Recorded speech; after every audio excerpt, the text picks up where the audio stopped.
If you snore when you sleep, the noise you make may not be your only problem. An experiment in Germany showed that kids who snore get lower grades than kids who don't. This is because snoring causes less oxygen to reach their brain. This can prevent them from getting the deep sleep they need. Therefore, snorers feel more tired than non-snorers when they wake up in the morning. So they have a harder time concentrating in class during the day.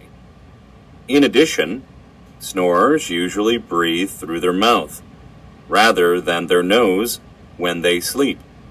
Sleeping with an open mouth can cause jawbone problems and make teeth grow unevenly. This may change the shape of a child's mouth.